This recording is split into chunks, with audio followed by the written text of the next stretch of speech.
నమస్కారం, ఘంటారావానికి స్వాగతం. ముందుగా ప్రధానాంశాలు. పంట వ్యర్థాల నుంచి ఇంధనం తయారయ్యే లక్ష్యమన్న భట్టి. సిరిసిల్ల జిల్లా గంభీరరావుపేటలో బయోగ్యాస్ ప్లాంట్కు శంకుస్థాపన.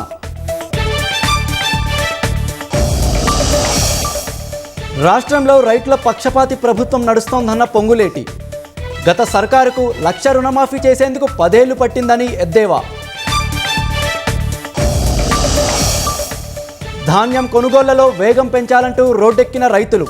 రోజులు గడుస్తున్నా వడ్లు తూకానికి నోచుకోవట్లేదని ఆవేదన.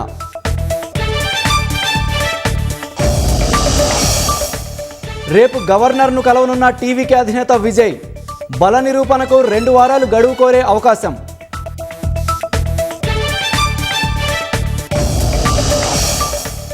బెంగాల్లో టీఎంసీ కార్యాలయాలపై దుండగుల దాడులు. బీజేపీ నిజస్వరూపం బయటపెట్టిందని తృణమూల్ విమర్శలు.